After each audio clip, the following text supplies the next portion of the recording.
भगवान आज ही हमनी के तू केवन दिन दिखावत बाड़ो।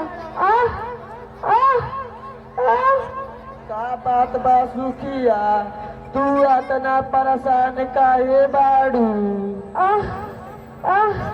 बड़ी कस के पेट में दर्द भइल बा, बुझात बा कि अब हम ना बचम। ना सुखिया, तू ऐसन बात मत कह। अगर तू ये दुनिया में ना रहू तो हम केकरा के सहारे जियब? हम कहाँ जाई, केकरा से मदद मांगी?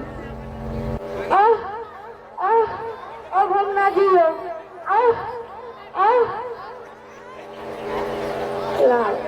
ना सुखिया, तू ऐसा बात मत कह।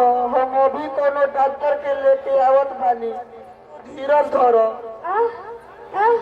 ए मैं सोचती अब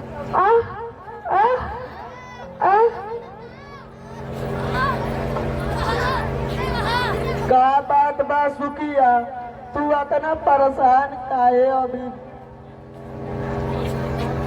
का कोई डॉक्टर से भेंट ना भइल का? रउआ बोलत काहे नहीं थे? डॉक्टर से भेंट तो भइल हो, बाकी डॉक्टर साहब कहत बाड़े कि पहले 50,000 रुपया जमा करो। हम कहाँ जाई? हम कहाँ से 50,000 रुपया लाई? का करी? हे माई सरस्वती, ये दुनिया में गरीब काहे के बनौलू? केहू के घर में खुशी दिल तो केहू के घर में गम। ई तो कौन लीला है?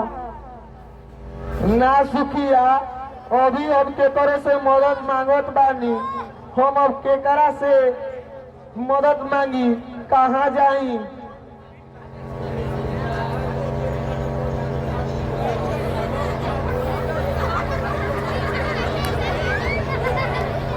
भूखी गरीब के ये तो दुआ बाकी औलाद वाले फूले फुलाए। कोई हमके भीख दे, हम कई दिन से भूखे बानी। हम रउआ के का भीख दे सकीला, बाकी हम रउआ से एगो मदद मांगल चाहत बानी।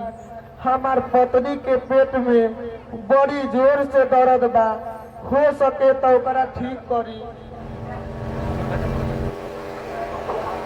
वाह रे भगवान, आज तू ए भिखारन के परीक्षा लेत बाड़ो। आज हम चिल्ला चिल्ला के दिखाइम कि एगो गरीब एगो भिखारन के तरह मदद करत बिया। अब हम ना जियो।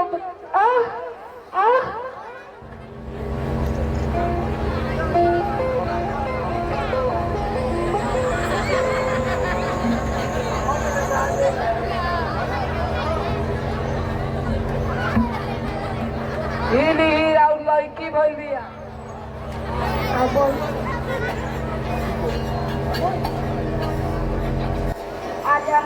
आज हमरा से वादा करी कि एकरा के खूब पढ़ाई, ताकि केकरो आगे हाथ ना पसारे पड़े।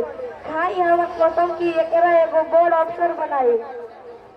हम तोहार कसम खात बानी कि एकरा के खूब पढ़ाई, इतना पढ़ाई कि एकरा के दूसरा के आगे हाथ ना पसारे पड़े। खूब पढ़ाई बेकरा, बहुत बड़ बनाई में करा के।